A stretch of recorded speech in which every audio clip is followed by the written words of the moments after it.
Welcome to TFTC Sports. It is your host, Chico Grande, aka Chico, 2 times. And with me, as always, we got Felix Supreme. 305. Your home of NBA, NFL, UFC, WNBA, any sports going on, we are going to cover it. Thank you for tuning in the past 2 weeks and making TFTC Sports the #1 show on this channel and the #1 show in your heart. So my co-hosts know how much you love TFTC Sports down in the comment section down below. The NFL season is upon us. We got Real Good _ Doty coming with us right around the corner. He will be back for the NFL coverage. We're going to break it down, let you know who's going where, a bunch of NBA moves, NFL contracts, UFC, they got the diamond retiring, and the WNBA players want to get paid. But we're going to break it all down today on TFTC Sports.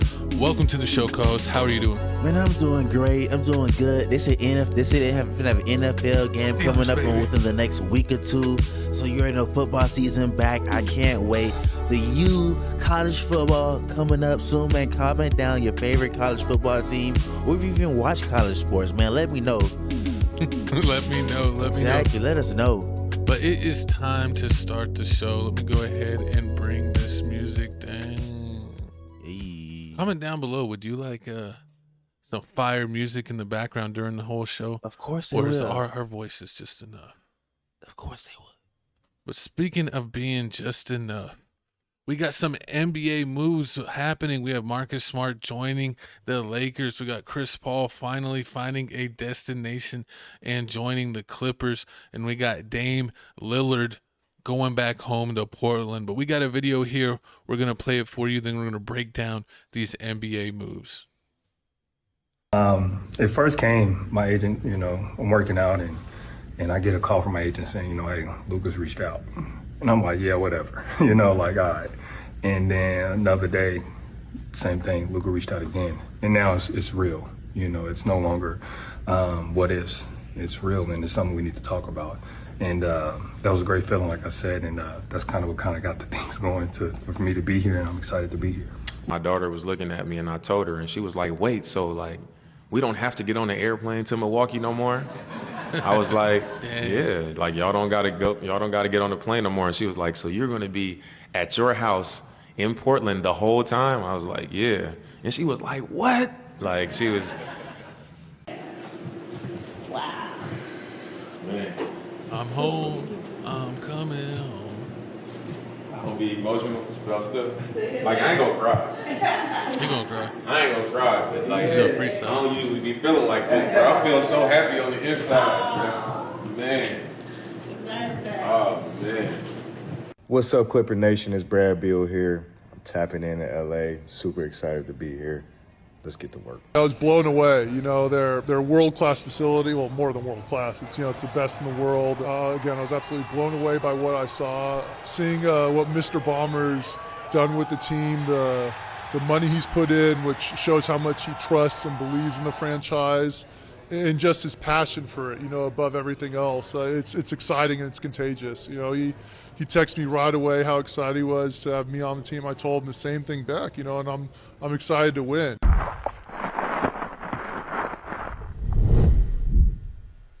CP3. They didn't make him a new one. They just dusted off an old one. Mm-hmm. But I'll bring us back on screen, co-host. What do you want to talk about first? Clippers, Dame, or Marcus Smart? Man, the Clippers, like I said before, man, the Clippers won't be good until they get rid of Kawhi Leonard. Like I keep saying, he is holding them back. What's your definition of good, though?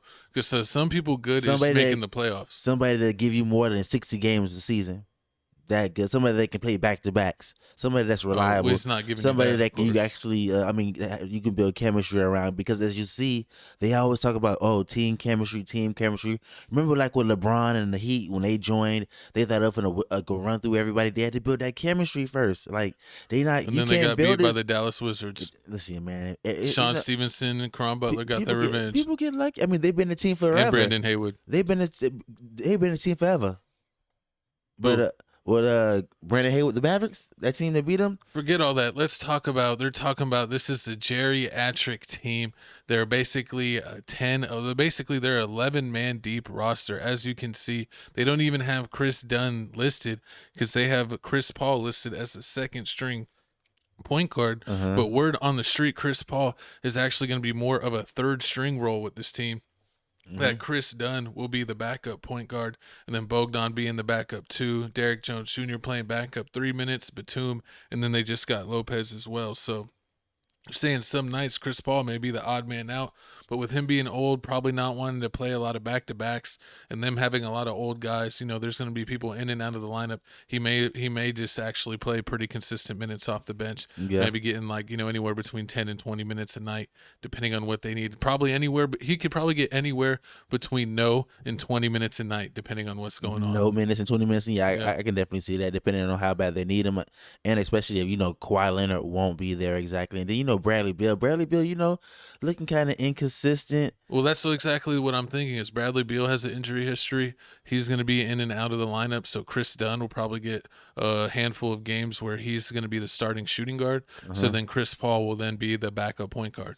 So that's what I'm saying. He might get 20 minutes, 10 minutes, 15 minutes, or no minutes some nights. Exactly. And then and then it looks like here. With Derek Jones Jr. He looks like. I wish loved him in Dallas. I loved him in Dallas. I wish they were going to use him exactly like he was in Dallas. To me, that seems like that's when you get the most productivity, is when he was playing that role, like slasher to the basket, catching quick alley lobs and corner threes. I don't really. James Harden may do that. He doesn't find him consistently as Luka. Luka definitely look for him more, and it'll be interesting because Kawhi a lot of times has played the 4. So even if they want to put John Collins on the bench, they can move Kawhi to the 4 and bring in Derek Jones Jr. if they need someone, another person to guard a small player. Because Derek Jones Jr. could pretty much guard 1 through 4 if the 4 is small enough. They need to do something. They need to do something with this Nicholas Batum situation. Like this. He's good, man. He's gonna give him He's like almost 40. 5 to 12 Probably minutes. 40 already. That's what I'm saying. Chris Paul, Batum, and Lopez are in defense. perfect situations. They're like, I'll give you no to 12 to 15 minutes a night. Oh Lord, if Zubac wasn't playing like great defense and doing if he wasn't playing great defense, I don't know. But it's just that's just the Clippers. Y'all comment down below. Let us know how you feel about the Clippers, and then moving on. Let me ask you real quick before we move on to the next thing. Do you think the Clippers are going to be a home court team? Not playing team, basically 1 through 6, or a playing team. What do you have them as tier 1, 2, or 3? AFC playing 1 so and 2. Playing team, of course. You don't have them as a possible, maybe not home court, but 5 or 6 seed. Nah, it's over for 7, them, 8, man. 9, It's 10. over for the Clippers. This is a good team. James Harden getting injured, this whole thing blowing up, man. We always talk about Chris Kawhi Paul's Leonard playing 30 minutes a night and he's going to pull his hamstring again. It's gonna be crazy. And then him and James Harden are going to start pointing fingers. Chris Paul, you already know they said Chris Paul and James Harden, they had to talk to James Harden just to get this deal going on. He approved it though. So until something bad goes on, he forgives him. Until they have to start with each other and he start having flashbacks of Chris Paul blowing his hamstring. I really like John Collins on this roster. I think he'll get a lot of minutes, especially with injuries, with Kawhi being out, that he could probably maybe even end up being the second leading scorer on this team when you look at the end of the year, because he plays a lot. He's I believe in him skill wise, so I think he's a great pickup. The Clippers definitely retooled, but the West is so tough. Depending on what injuries, I could see them anywhere from a 3 seed to, like you said, a playing somewhere around 7 or 8, not 9, 10, because those teams are usually trash. But anywhere from 3 through 8. Facts. Speaking of major moves, they also got Bradley Beal from the buyout, but I don't have any faith in him. But speaking of major moves, the Lakers were looking to get Bradley Beal. A lot of Lakers fans were dreaming of that. He wanted to go to L.A. He chose the Clippers over L.A., but it ended up working out because then Marcus Smart got bought out shortly afterwards and became available and had many suitors. And a direct phone call from Luka the Don Doncic, taking that leadership role, showing LeBron, this is how you recruit. Got Defensive Player of the Year from just 3 years ago, Marcus Smart, to join the team, and he's super happy to prove the Celtics wrong. He had a couple of injury-riddled seasons, the last 2 seasons, with Washington and Memphis, and he didn't really want to be at either place. Those are both trash teams. So now he's in a big situation, And, he's really looking forward to playing competitive basketball again. And I could see him definitely maybe not getting Defensive Player of the Year, but getting back to form with playing meaningful basketball. I could see him averaging 10 points, 6 rebounds, and 5 assists. Yeah, Kind of like a Draymond role. yeah, I can definitely see that. Like you can't with He can have 5 Marcus points one night or 15 or 20. exactly. He won't have a problem with having either or of them. Like you can give him 5. He'll score 5 points and just lock down like one of the best one or two guard that's there. And he'll be fine with that. Or if you leave him open, he can drop 20 points on you. So you definitely can't slack on him. But I love the fact that he gonna be there to teach Bronny James how to play real NBA. He really can. Hall of Fame defense. That's what he really there for. He got that situation. Then on top of that, you already know LeBron James is recruiting Steve Nash to be the shooting coach for Bronny James. So Bronny James finna be clutch, man. We'll teach the him Lakers for free. is going all the way. Nah, I don't know. That would be cool if they got Nash on the sideline. You got to get him paid to do it. You want to do it for free? You got to get him paid. Let me ask you this, Coach. The big question with the Lakers is a lot of people are saying that Marcus Smart should be a starter, but that does raise the question: do you go with a small forward with Austin Reeves at the 3 and like LeBron at the 4 and then Ayton at the 5? Or do you maybe move Austin Reeves to the bench to bolster the bench, and then you have, LeBron, Hachimura, and Ayton, and Luka and Smart as the starting lineup? I mean, of course, you're going to put Smart in the starting lineup just so you can have a better second string. Because Austin Reeves on the second string. Austin Reeves. But the question is, some Lakers talking about it. I heard him talking about it on Locked On Lakers. Like, they said they might start Austin Reeves, but he might get subbed out super quick. Like, he plays the first 2 minutes, gets subbed out, and then basically comes back in when the bench comes in. He's like an honorary starter because, a lot of guys take starting so serious, even though, it would probably be better to have Lucas, Smart, LeBron, Hachimura, and Ayton as the starting lineup, with having, Vincent, Reeves, Bronny, Jackson Hayes, and Vanderbilt coming off the bench. I mean, the way they got this depth chart looking off of ESPN, they got Gabe Vincent off the second string point guard, Marcus Smart, Jerry Vanderbilt, then Jackson Hayes. I mean, then you also got Connect. You can also substitute Connect, and of course Bronny James, and you got Max. So the Lakers are pretty deep, they got some people. The Clippers. They're about 11 players deep. But we're a lot younger. Connect's young. Luka's still pretty young. Hachimura's young, Austin Reeves young, Ayton's young. I don't think Vanderbilt's gonna be there. I don't think Vanderbilt's gonna be there by the time All-Star game happens. I feel like he's gonna get traded because that's the only spot I feel like we need to upgrade. We upgrade that position or a better center. I mean, it's just over. Like, well, Ayton's gonna be the starting center. Do you think you need a better backup than Jackson Hayes? He's a pretty solid backup. I mean, they gave up Jameson, like you said. Poor Exactly. Jameson.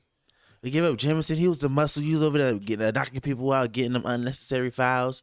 I mean, that's what I would trade Kleba, Vanderbilt, and Gabe Vincent for a deal to get like 1 or 2 guys back. Even if you got to give up a draft pick or some money, I would trade them to get like a decent backup point guard or a decent backup power forward or a starting level power forward. So that way you could have LeBron play the 3. I can see that. We'll definitely see how that goes. And they're gonna be top 2 seeds in the West. I can definitely see it. Or if they're not top 2 seeds in the West, they're gonna be like. I could see the Lakers being top 4. I could see them top 5 defense. If injuries help them out, they could be like 2, maybe 1, probably 2 or 3. But I could really see them fighting for the 4 or 5. I could definitely 4 or 5 spot. I could definitely see that. And then the last team we're gonna talk about is the Portland Trail Blazers. It looks like Dame. He said he's tired of Milwaukee. I didn't even know his kids were tired of Milwaukee either. The way that he said his daughter was sounding. But I mean, it looks like he's out of there. He took the money. He's going back to Portland. I mean, the Portland project failed. That's what they really not talking about. Like his replacement was Scoot Henderson. They'll say, oh, Scoot Henderson's the future. He's a failure. He doesn't win me anything on Prize Picks. I give up on him. When you think he chalks your slip all the time. Like he's hard. He's just horrible. He'll get in the game. Coach really don't trust him at all. He'll get like 2-3 shots. He'll miss it, and then that's it. Like he just dumb into the next half of the game. I mean, and that's one thing I just don't like about him. And then, but besides that, I mean, they got Drew Holiday. Drew Holiday is great on defense and offense. So like, it's just like Marcus Smart. Drew Holiday, he can give you like 15 points, or he can give you 40. The thing is they already said that he's not playing this whole next season, so it doesn't even matter for this upcoming season. And then they're gonna have a super team with Damian Lillard and Drew Holiday, who are both gonna be like 37 years old after this season. Hey, I just don't see it, man. Like I don't think Drew Holiday is gonna be there, even for him to. By the time he gets healthy, I think Drew Holiday's getting traded this season. Drew Holiday was already asking for a buyout or a possible trade, or trying to get something because he did not want to be on a rebuilding team at this age. I mean, that he literally got traded there and got bought out before. That's how the Celtics were able to sign him for nothing when they didn't have any cap room, because he got bought out. So they were able to, basically pay him nothing and get an all-star level player. That's how the Celtics were able to cheat and able to afford him and Derek White and Porzingis and Tatum and Brown and, everyone Peyton on the Pritchard. roster and Peyton Pritchard. Yeah, that's how they were able to do that. Like, they had such lucky things happen to him contract-wise. Definitely. But y'all comment But now down. it blew up in their face, and you see they're having an empty house.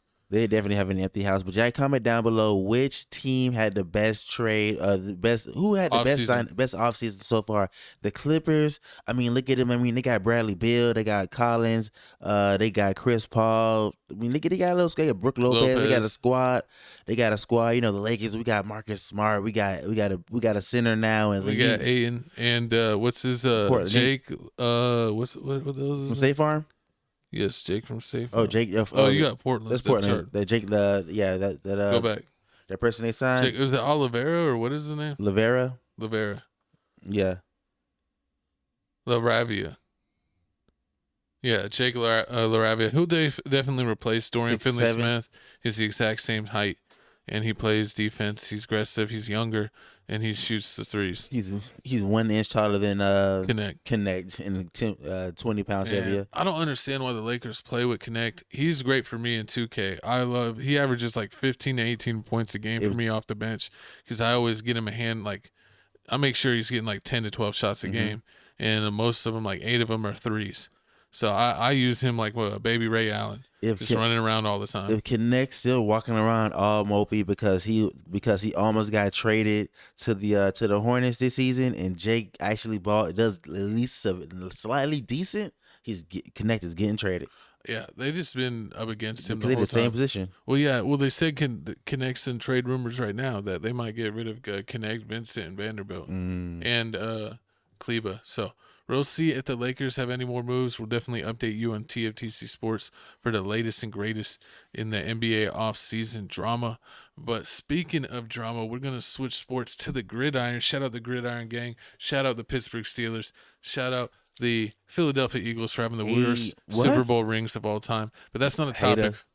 We are talking about Micah Parsons, and it looks like Jerry Jones is going down as the worst owner of all time and in any sport.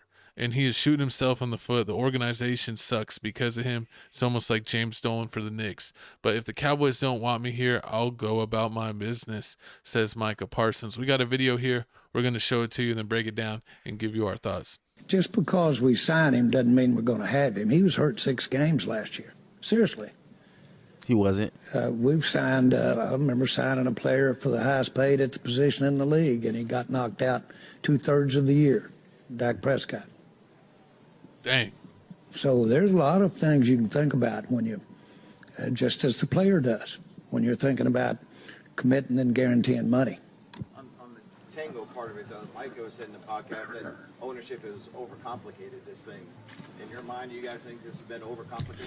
Of all of the people that I've sat down with as a player, of all the players that I've ever negotiated with, Michael Parsons is as savvy and knowledgeable and understanding of his financial business relative to football as any player I've ever been around. John. Now, he's smart. John Machado with The Athletic. Jerry, have you had a chance to actually talk to his agent yet? I've talked with people that have talked to him. Let's put it like that. You know, I don't necessarily talk to these agents, or I don't necessarily talk to attorneys, and I do stuff everywhere, and I don't necessarily talk to the people that are hired to do certain things. I talk to the principals 90% of the time. Where you guys are with the contract situation? I mean, there's not really much movement, man. You know, I want to be here. I've always stated I want to be here, but you know, at the end of the day, they sign the checks like always, and let's see if they want me to be here at the end of the day. Does this help you being out here, being here for your teammates? You think this help get the contract done? Nah, I think they got their own timeline of when they want to get things done. At any given time, they can get things done, so I don't think that helps. I just think I'm doing this for myself and my teammates. Like I said, this isn't for Jerry, this isn't for Steven. This is for guys like Trey. This is to help guys like Donovan, Sam, guys who I know I can get better just by being here and being there for them. Mike, are you getting frustrated? No, I'm not. You know what I mean? I've been pretty successful over my last course of these last couple of years. So, you know, I'm going to just let God do his work.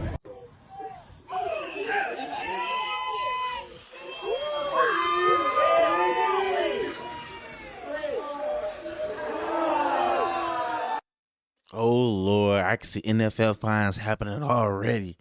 But Crash Out King strike again. Oh, this horrible. But, I mean, it's just disrespectful. Like, the Cowboys, once again, shoot themselves in the foot. Jerry Jones don't like nobody at all. Micah Parsons, I do definitely give it to you for showing up to camp. And how did Dak catch a random stray? I mean, because it's Jerry Jones. He the head of the show. Like if it's all about him or nothing. He don't want anybody else to be talked about besides him. But the simple fact that he can't get a deal with Micah Parsons. Micah Parsons is the only thing that's keeping the Cowboys defense up. I mean, looking at it right now, I mean he does deserve a lot of money. I don't know if he deserves as much money as as Watt, TJ Watt or Garrett. Because I mean, looking at this stats, I mean, Garrett got what 40 guaranteed, and what TJ got 41 guaranteed. No, I think that's per year. Yeah, that's per year. Per year. I think was it TJ? TJ got 40. Yeah, 41 per year. Yeah, like 120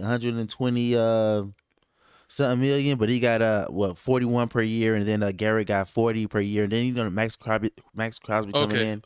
TJ Watt got 3 years, 123 million, 108 million guaranteed, annual average 41 million, and we were looking at a list about basically the contracts and about what the average was per year, and it looks like dudes were getting around 40, 41 million, 39, 38, kind of the top dudes were getting around that number. Me and my coach were talking about it and breaking it down, and we thought he's probably around like a 38, 39 million per year type of player. Yeah, I can give him that. Because he's not better than Garrett, even though, yeah, he's on a better team. He's on a better team, but he's not better than Garrett. Garrett's actually I feel like Garrett's doing everything on his own with the Cowboys and Micah Parsons. Cowboys got a couple good defensive players on the team that definitely do help Micah Parsons make his job a little easier. But I mean, I wonder how the players feel, especially if it's like the teams like kind of string it out and like, oh, I don't know if we're going to give you the money. Are you worth it? Are you not? And kind of drag their feet, and then they give him the money. I mean, I know the Steelers, shout out the Steelers for playing TJ Watt. I know that's kind of a little bit, he's getting in the 30s, and players usually only get more injury prone, not less in their 30s. And if you're already injury prone, it's usually not a good look. So they're a little bit hesitant.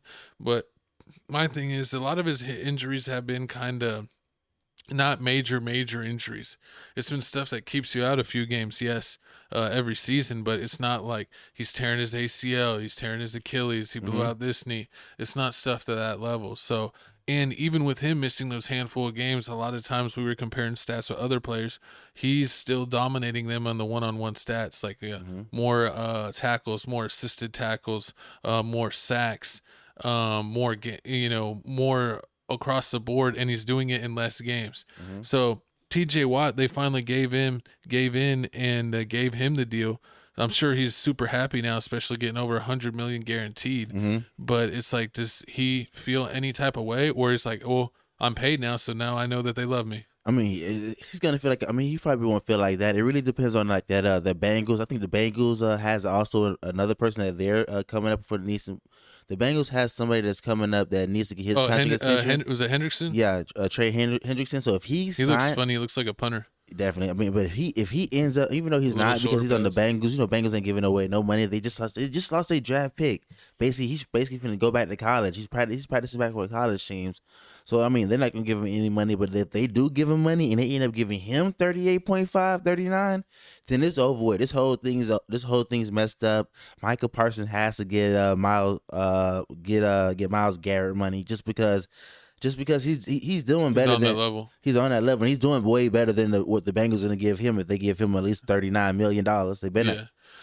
Yeah, so we'll see if they get it done. I just think it's making it unnecessary if you're going to pay him anyway. True. If you're not going to pay him, just franchise tag him or trade him or do whatever you're going to do. But they definitely they're should. just making it weird. I don't know. They definitely should. I mean, because it looks like here the first preseason game coming up is on August the 9th. They playing the Rams, but the actual season started against September 4th against my Philadelphia Eagles. I mean, looking at the schedule right now. I mean, with the Eagles, I can see y'all losing that. Giants, y'all gonna beat them. Bears, y'all beat them. Green Bay, you think they're gonna beat Green Bay? No. You don't think you think they're gonna be 2-2? What about the Giants? 3-2, they can beat the Jets. 4-2. They'll beat the Cowboys. Commanders 4-3. 4-4. That's Bo Nixon. That's 5-4. 5. I mean, I can see them being the Broncos. 6-4. 6 Raiders. 5, 6 that's Geno. 6, That's Geno 6 Smith. 7, 7 7 8, 7-9. Wait, hold on, wait. You said they're not losing back to back to the Commanders. You can't say they losing the beginning and they're gonna go 8-9. They split. They're gonna split. 8-9. Okay, coming up. McCall said that Cowboys says the Cowboys are going 8-9. The Cowboys finish the season 8-9. I say Cowboys may get at least 10 wins this season. I mean, that's pretty Yeah, decent. that's how much as long the season is, right? 18 weeks, so 1 bye week, so 17 games. Yep. Okay. Exactly. But y'all comment down below how y'all feel about this whole Cowboys situation. Does Micah Parsons deserve 39 million month? 39 million? Screw the Eagles. Horrible. The Steelers ain't going nowhere. Yeah, old man Aaron Rodgers ain't doing as long nothing. as we get past the first round, it's a party. That is Been horrible. stuck in the first round for 20 years. The bar is in hell. The bar is set low. But speaking of bars, man, the bar was set high this past UFC. Was it 318? 318. Yeah, UFC 318. This fight was great. I mean, it was in Louisiana. It hasn't been here in forever. I mean, it was a retirement match for Dustin Poirier. It was his final match of his career going against Holloway. Mm-hmm. He had beaten Holloway twice before. It was the first fight of his career and the last fight of his career. And then he fought him kind of in his prime for the interim title. Mm-hmm. And that was the best he ever did in his career. And I believe that he had 3 for real title shots, but lost every single one of them. He had a respectable record for a whole career. Was definitely like they say Michael Beasley, like your favorite fighter's favorite fighter. But the Diamond, actually, some people are saying, I don't know why he gets so much respect for never accomplishing anything. But, he's a pro athlete. Sometimes, you don't win the championship and you can still have a great career. True. And make a lot of money in sponsorships and have a whole career after that. So, best of luck to Dustin. Sorry that he lost. Holloway had him early on in the fight, jumped on him early. Shout out a real good _Doty. Watched the fight with him. And then Dustin came on a little bit at the end, but then Holloway was kind of closing it out. And they tried to do the fight at the end or point at the mat at the end, and it ended up turning into a hugging contest because Poirier had nothing left. And once he got hit with a couple shots, he's like, "Yeah, we're not doing this." Definitely. But I mean, it did definitely start off real good. The first 2 rounds started off amazing. Like the way Dustin started off, I thought he was not gonna get knocked out. I thought he finna. We say what? You said the way that it started out, I thought that Holloway was going to knock out Dustin because he knocked him down like I think 2 or 3 times, and then he got on top of him. But I thought he finna mount him real good and just knock him out, and the ref was going to stop it. Shout out to the ref for not calling it, because there was a couple times where I thought that they were just going to call the fight, but they maybe gave him an extra second or 2 with it being his last fight. Exactly. I mean, and right now, what Dustin is, what's his record? 30? Is it 30? Yeah, 30-10. And 1 no contest. I mean, this one, he lost. Yeah, he lost back to back to Dustin. That's all. Justin Max. He fought Islam. He fought Bennett. He fought Justin. He fought. He beat some big guys. He beat Conor McGregor. Yeah, he beat Conor McGregor in his prime. So he's definitely had some big fights and won some big fights. But that was in 2021. Yeah, but he's never really done it. He's almost like a James Harden. He's never done it in the playoffs. But also when as I'm looking at it, it's looking like he's fought a lot of people like 2 or 3 times. Like he's fought Conor McGregor 3. Yeah. So it's looking like he's fighting a lot of people. Like even though he's lost 10 times, he's fighting the same person multiple times. So I mean, he's always fighting the top ranked dudes. He's fighting. So I gotta give it to him. He's not no scrub, not no bum. I mean, but he's not no dominator either. He just had. But if you fighting the same person 3 times, they gonna win at least one. Yeah. So if you do, and it looks like he did that with the Holloway fight. He did that one. The Vieira fight. He did that. The what's his name? Gaethje. He did that. The Conor McGregor. He did that. That's 4 losses right there. Yeah, and comment down below if you have any interesting facts down below for UFC. Me and my co-hosts are NBA experts, NFL experts, but we are getting more into UFC. Our boy Seth is more of an expert of us, but comment down below if you are a hardcore UFC fan, a casual fan, just getting into it. We've been into it for about, a couple years now. So comment down below who your favorite fighter is, and what your favorite weight class is. Do you like the featherweight, lightweight, heavyweight? What's your favorite weight class? Exactly. What's your favorite? What's your favorite weight class? I mean. But yeah, I mean, he is pretty good. I don't know how UFC ranks their boxes. I mean, maybe it's like basketball. Oh, no, it's for the BMF like Allen belt. Iverson didn't win the title, but yeah, he's still top 75 greatest of all time. So I mean, he really messed up because he could have won the BMF belt if he would have won this fight. And the BMF belt is like kind of a novelty belt. It just stands for Bad Mother Effer. Yeah. And Holloway had it.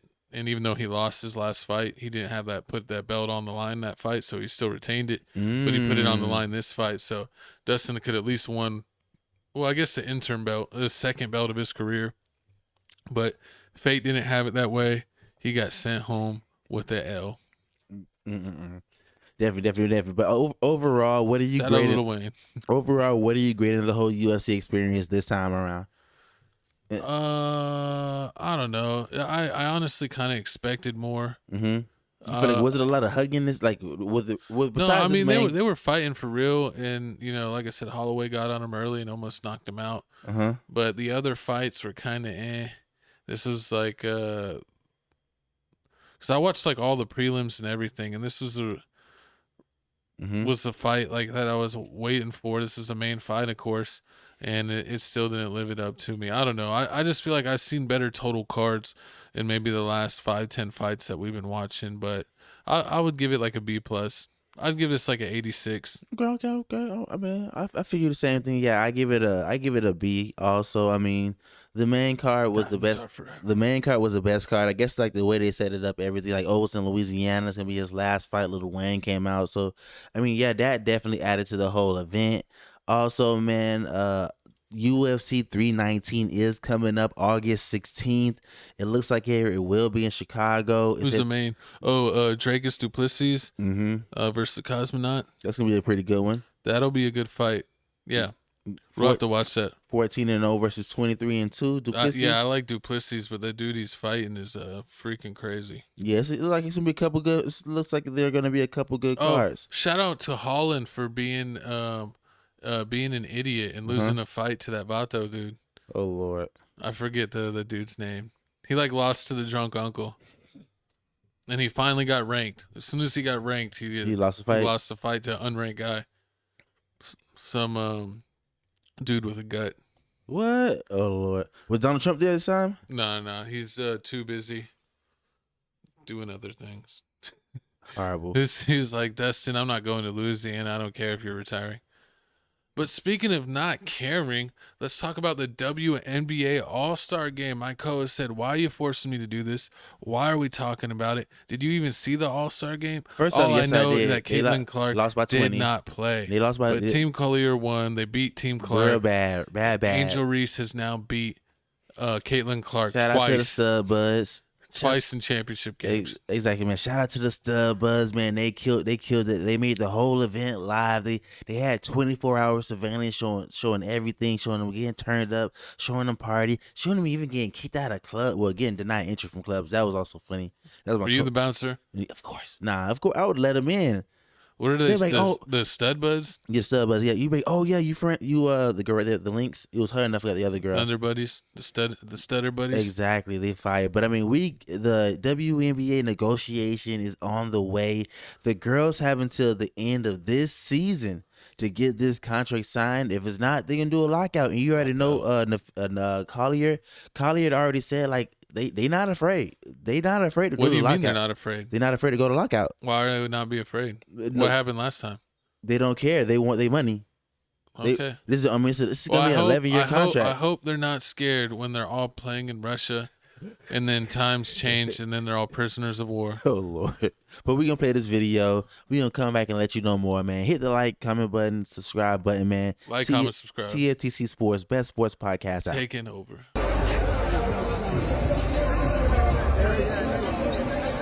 Pay us what you owe us.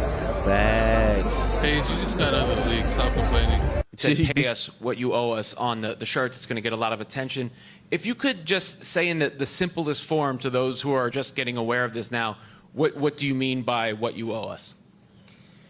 The players of what is building this brand in this league. There is no league without the players. And, the past, present, the ones coming up, they're the ones that have put in the blood, sweat, and tears for the new money that's coming in. And so we feel like we are owed a piece of that pie that we helped to create. So that's basically what that is. I feel like I haven't been able to forget it. Like, people won't let us, which is amazing. Just the awareness that we've raised this weekend. You guys asking these questions, the fans doing that chant, that was gave me chills. And so the fact that we've kept this so present and so in the conversation, it's definitely, of course, never left my mind because of that. And, this could possibly be a CBA 7 years. You never know how much longer you have to play. And so obviously I'm taking this really seriously for myself, but also for the future generations. We are setting up the next CBA. You always have to think about that as well. And so the decisions that are made here affect a lot of people. And so, of course, we're taking it really seriously. In your arenas, when you guys come back from this, how much is making clear your priorities and having that fan support part of the plan here? It's extremely important. And I appreciate you asking that because, it applies pressure. And even those chants tonight, the signs, I think it just shows that, obviously as players we're united, but the fans are united in what they believe that we're seeking. And that's extremely important because that pressure can put, a lot of good things on the table for us. And I think, like I said earlier, I'm just going to continue to harp on it, that awareness piece. So maybe someone that tuned in today that hasn't seen a WNBA game before or not super familiar with the climate of what's going on and where salaries are at. I know a lot of times, we're gaining a ton of new fans, and it's really important to educate them on what we're asking for, why we're asking for it, where it's at now, where it could be. And so I think it's really important that, the fans showed up tonight. For either of you, this is not the first time that you guys have used shirts to sort of make a message as players. I'm thinking back to the Brittany Griner jerseys a few years ago at the All-Star Game. Just what is it about this setting, that method of, using that to communicate a message that's special for WNBA players? It's the only time when all of your best players are kind of united and able to be in the same building, for an entire weekend and talk through what it is that, we want to do collectively. And so there's no better time than to be able to do it at the All-Star break when everyone's kind of able to come together, be in meetings, show up to CBA, talks and be able to understand what it is that we want to do with the attention that we have this weekend. I'll be honest with you. The meetings and the union and all that stuff, I'm a listener. I'm learning this process. I'm young in it, to say the least. When it comes to NECA and those guys and what they do in those rooms, they make decisions to, hopefully enhance the point we want to make. And today, according to our leaders, it was to make the statement with the shirt. So I think that they do an incredible job of keeping the main thing. But I think it's important for our statement to be made clear because we as players have been through it, and we just want the respect we deserve. We're engaged in constructive conversations. I remain confident that we'll reach a new CBA, one that's transformation for the players, teams, owners, and the future of our league. So, again, thank you for your continued support and coverage of our league. And with that, I'm happy to take questions. Where does your W salary stack up against your deals with State Farm, Gatorade, Nike? That's a good question. Honestly, I feel like that's where we're really fortunate is that we have those other deals. And I think that's one of the things that we're in the room fighting for, like Fee said, is, we should be paid more. And hopefully that's the case moving forward as the league continues to grow. I think that's something that's probably the most important thing that we're in the room advocating about.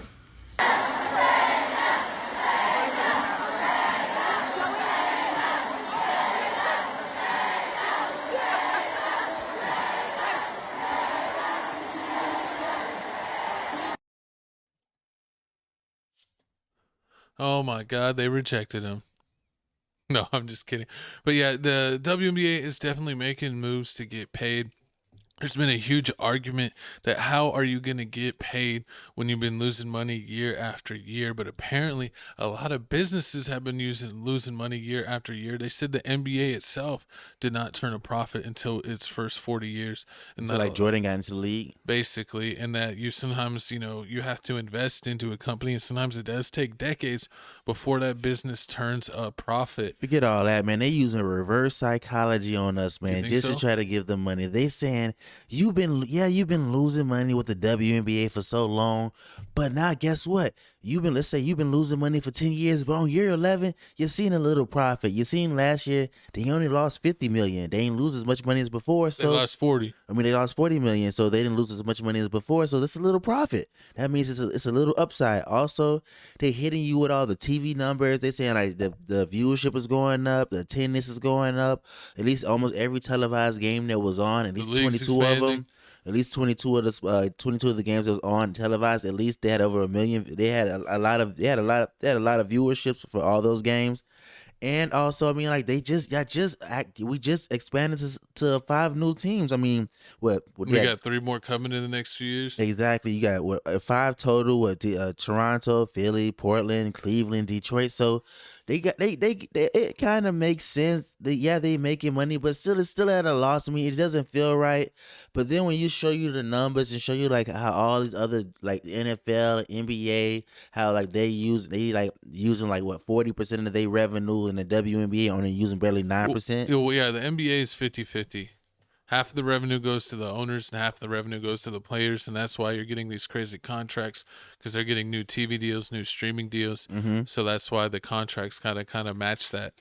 So that's why you're seeing all that. And with the WNBA, they're only getting 9%. Yeah. So I think they could at least bump it up, because honestly, some of the WNBA deals for their superstars are kind of laughable. I remember Angel Reese was on a podcast saying that, because she's got Reebok and Reese's Pieces and all these other deals, and she was like, the WNBA might be my smallest check. Like, I don't even notice when that hits my account. That's how small it is.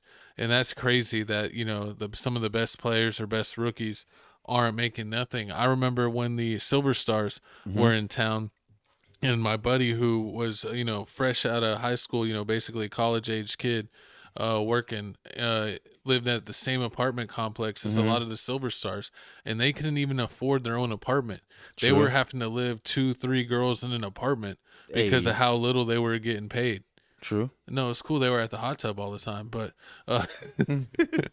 no, but they were like, they probably would have wanted their own apartment. True. So I think they should definitely get paid more. I think they should definitely look at bumping that 9 up to 15, 25, 30%. So basically, and get like them where some of their best players are really making some decent money, especially with them getting all the spotlight. True that. I think like the best players making like almost $250,000, and like I think the girls aren't even asking for that much. They want like part of the revenue, or at least something that's gonna bring them at least close to like $2 million at the most. Like the highest paid WNBA player can get us like $2 million, and in the grand scheme of things, that's not really that bad. Veteran minimum is around that exact same price. So well, now like with like you said, them adding so many WNBA teams. What is their franchise fee? Wasn't it like $500 million or something like that? Yeah. Like something crazy. So they're getting money put into the league. They're getting all kinds of new sponsors, new TV deals.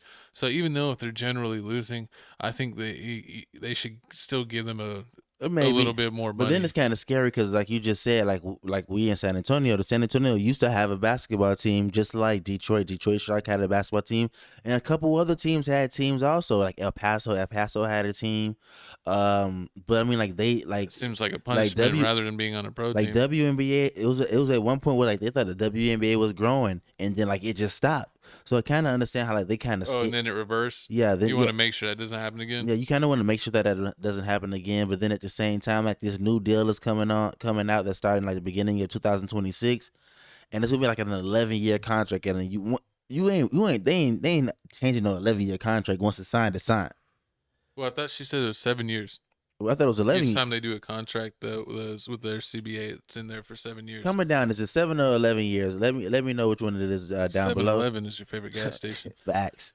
But yeah, I think it's crazy, that people just want to be mean to the girls and, say that. I understand that they're saying it's 100% right that the team hasn't turned a profit, but you can't say that there isn't more money in the market and that they should, get a better chunk. I find it if they're, really investing in this. I find it funny how they won't give Caitlin Clark they props, but every CBA meeting, I guarantee you, they got Caitlin Clark in there. That's what's the dude from Fox Sports? Which one? Rob Parker. Rob Parker, yeah. He was like, pay Caitlin only. She needs to do what Michael said. I'm not a part of no CBA. I'm a part of the MeBA. Me bounds MeBA. Pay me one-on-one, and I'm going to get 40%, while all these other bums can share that measly 9 or 15 or 20, whatever they get. I mean, I can definitely see that because they say viewership does go up and down. Go as Caitlin Clark goes. Go as Caitlin Clark that goes, because as soon as she got injured, their viewership went down. I mean, yeah, you see Angel Reese. Angel Reese got hurt, but they ain't talking about her viewership going down. They just talking about, oh yeah, the team lost, they trash. Like, we knew the team was trash. We knew the Chicago Sky's got no shooters. They got a team full of big girls. Can't shoot. They need some shooters. But I mean, I don't know. I mean, this WNBA season is looking pretty good. The season just started back after the All-Star game just happened. I think we in game week 2. I mean, day 2 of after the All-Star game. I can't wait. I mean, hopefully they do get this signed. I hope the playoffs will be fun. True. Imagine if I would think if I was the WNBA, I would hold out just to see if they're gonna lose. I don't think so. I don't want to do that. Like, everybody gonna be losing money. Yeah, like, you don't want to lose your momentum too. Exactly. Well, they just need to solve it by giving them what they want. Or close to what they want. Just give them $1 million, $2 million. Whatever a good percentage is that would be acceptable. I mean, they're at 9.3. Whatever they're going to give everyone, just make sure Gabby Williams gets an extra 20%. Oh, I thought you would say Caitlin Clark. No, Gabby Williams. Not Skylar Diggins? Nah, she betrayed me. Gabby Williams all day. Oh, Lord. She's the best French player ever. She's right there at the bottom middle picture. What about Dejanay Carrington? She also betrayed me. God, everybody betraying my co-host. Man, but y'all comment down below how y'all feel about the All-Star game. Did you like it? Do you think the girls gonna end up getting their money, or you feel like, nah, it's over for them? They need to, get ready to go to Russia. But get ready to go to Russia. Exactly. Play overseas. I'm gonna get ready to bring my tunes back. But yeah, that is it on the WNBA. We will be talking about the WNBA as the season go on, covering WNBA playoffs. We got more WNBA coverage. NFL coverage is what I was trying to say is coming up. Real Good Doty will be back for the NFL season. But to make sure you're up to date with us, you can scan the QR codes for the Instagram, Tales from the Crib on IG, and TikTok. We drop clips all the time on TikTok and IG. Join us there, like, comment, subscribe, hit the notification bell so you know every single time we drop. We're dropping every week on Thursday. The podcast is on Wednesday. Make sure you watch this video to keep this the #1 show on TFTC Network. Hey, thank y'all for watching, man. Like my co-host said, hit that like button, that comment button, that subscribe button, man. And help us out, man. Comment down some more facts. If we messed up on anything, just let us know we messed up. I mean, I remember on part of the interruption, they got the little at the bottom, they said at the error part, like, where did we mess up today? And it's like, oh, well, you said this, it was this. You know, if someone says that they comment and messed up, you know what I say? What? We tried. Exactly. Exactly. And we got the stats. We're not ChatGPT. You know what's funny? What? Is you say, oh, I'm not GPT, but you know who messes up? What? ChatGPT. Facts. I'd be like, what time should I drop the video today? And it's like, well, since it's Monday, and I'm like, it's Wednesday. What are you smoking, chat? Tell me what you're smoking, chat. But thanks for tuning in with us. It's Chico Grande, Chico 2 times, Felix Supreme 305. Just click in the middle to subscribe. If you're not subscribed, click to the left to click the video best suggested to you, and click to the right to the playlist of all of TFTC Sports. But thanks for rocking with us. We're rocking with you. We will see you next week.